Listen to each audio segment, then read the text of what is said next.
Let's get about the story. The World Bank and the IMF spring meetings is entering its final 2 days to today, Friday, the 28th of April, and the institutions have been warning everyone about the state of the global financial system.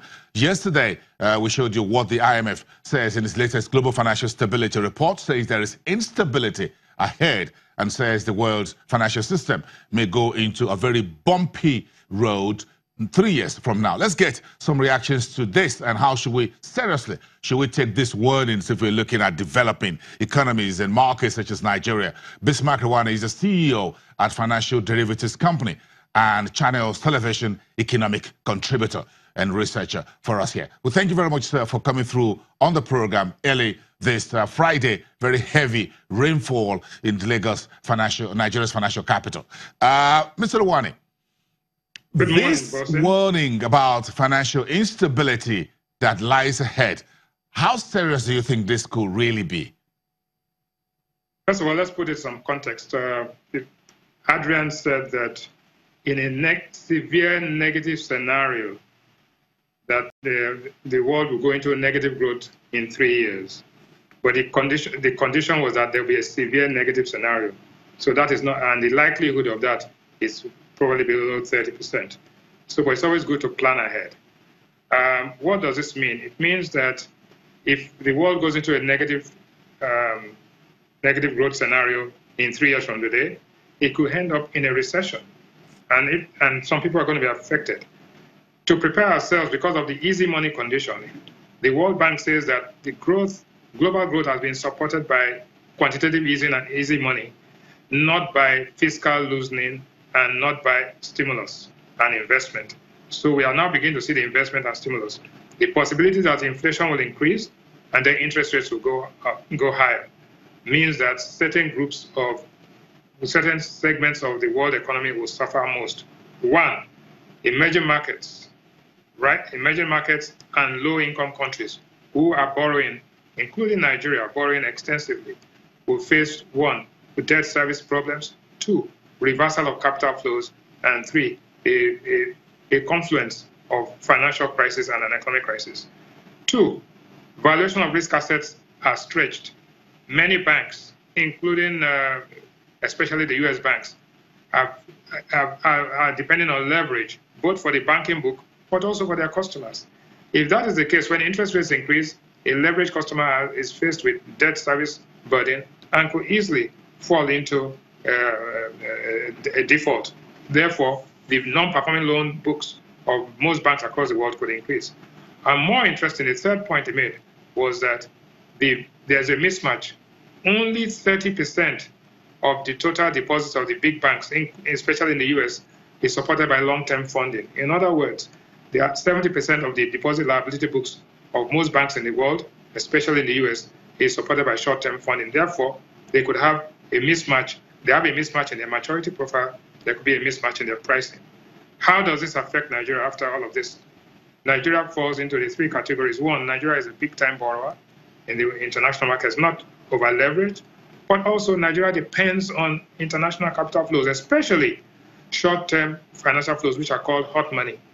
In all, we have almost something close to $15 to $20 billion of our reserves is made up of this kind of hot money. If that money was to reverse itself or to be repriced, it could be a problem for Nigeria. Your reserves could go from 47 very quickly to $27 billion. One. Two, the Nigerian capital markets also depends. There are a lot of corporates who have borrowed from international sources who could be hit. Thirdly, even your diaspora flows that you are going to be calling upon will be looking for higher yields somewhere else. So what do we do? What we need to do is to increase productivity, build up the buffers, and not be too reliant on external debt. As a matter of fact, the level of debt, the leverage which we have now, we shouldn't expand it even though we're not in a dangerous place. That's the lesson from all of this. Mr. Rwanda, and that looks like a very nice way of setting the tone for this report and what we should expect. But there are a few warnings that or few recommendations by the IMF.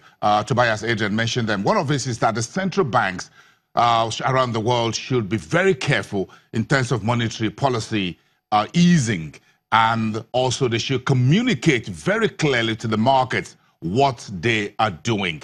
Do you see this as an indication, for example, that the Central Bank of Nigeria should go slow, perhaps a little bit more careful in terms of our own interest rate easing? No, it doesn't apply. It's not one size fits all. The truth is that on fundamental scenarios that global growth and momentum is going very rapidly. Nigeria's growth is at best anemic and weak. We need to boost that. So you first of all have to deal with the growth problem before you deal with the overheating problem. The overheating problem is what is saying that central banks should be careful by reinforcing the fiscal policy and therefore creating inflationary peril. I think that is what happens. For Nigeria, we haven't even overcome the first hurdle, that is to have inclusive growth, to increase activity, because Nigeria's problem, as you well know, Bosin, is mainly unemployment. Unemployment of people and unemployment of idle resources. So we need to unlock that and then deal with the inflationary spiral as it happens. We don't have excess liquidity right now. As a matter of fact, 22.5% of all bank assets are locked in the cash reserve ratio at 0% and even more.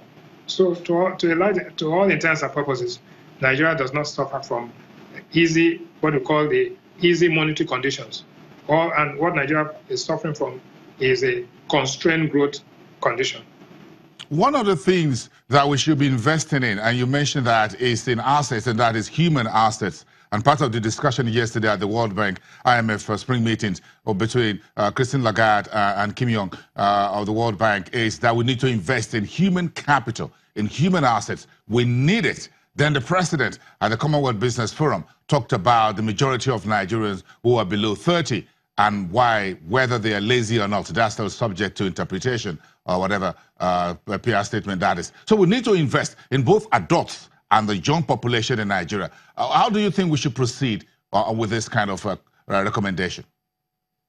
Boss, you know that on the 1st of May we are going to have a session where we're going to be talking about human capital, unemployed resources, and rational expectations on Labor Day. So but to give a preview, the truth is that they are unemployed. There are 18 million Nigerians who are unemployed, who have gone into unemployment, and most of them are young people. So we need to look for a way of how to positively engage them. The question is, how do we engage them? How do we make them productive? And what you must notice is that Nigeria's productivity, labor productivity, is minus 0.9, while the GDP itself is growing at 0.8%. So if you take that, there's a spread, there's a negative variance of growth of 0.8% positive and labor productivity growth of 0.9% negative. That itself is a question of how do you get your labor force to be productive, one. How do you get them to optimize the use of their resources, two. And how do you get output to grow to a point where you can absorb population growth and unemployment growth? Those are the things that we have to deal with. It's a very complex fiscal and monetary problem which has to be dealt with. Part of the recommendations by Tobias of the IMF in yesterday's report, that briefing in Washington, was that policymakers should not or should resist the calls to scale back on reforms. What does that statement mean to you? It means a lot. Reforms, as far as I'm concerned for Nigeria, reforms is actually restructuring the foreign exchange market. What you have today is temporary static equilibrium. When you have a dynamic equilibrium where there are no policy rigidities, it means that the exchange rate will be moving consistent with commodity prices, that's oil and gas in one place, and also together with other fundamentals in the economy.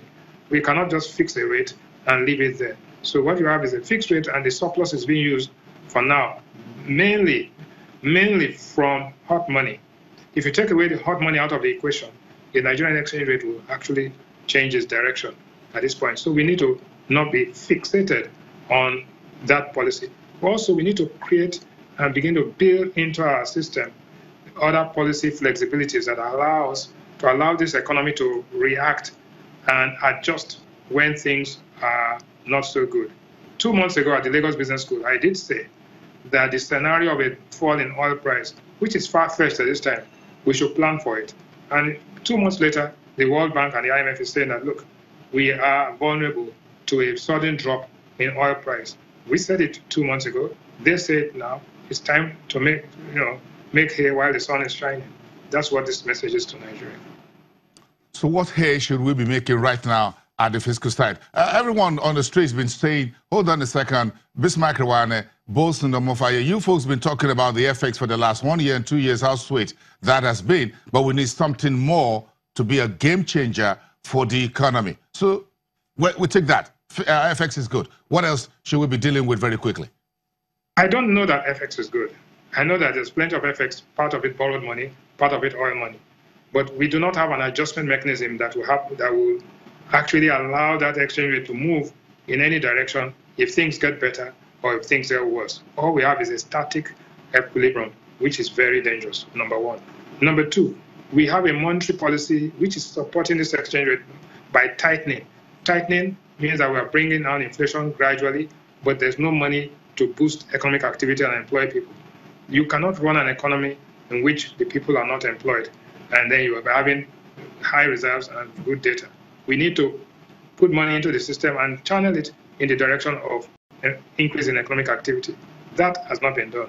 Three, we need to ensure that the market is the one that determines the interest rates, not the policymaker. Policymaker gives an indication, gives a direction of interest rates, then the markets follow. We cannot, intervention money, everybody going to queue up before the central bank to borrow money for Greek and all that is not efficient. The banking system itself should have a structure in which everybody can go to their bank without going to Abuja to go and lobby for the central bank intervention money. And that spreads across and is used diligently.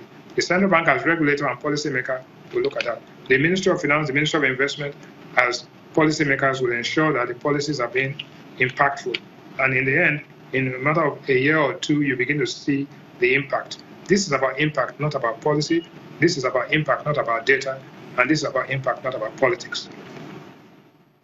Interesting. Nothing more to add, but to say thank you. Do have a great weekend, Mr. Rawane, and we look forward to that engagement on May the 1st. We look forward to it, and to our viewers here in Nigeria and around the world. Bismarck Rawane, Chief Executive Officer at Financial Derivatives Company and Channels Television's economic advisor and contributor.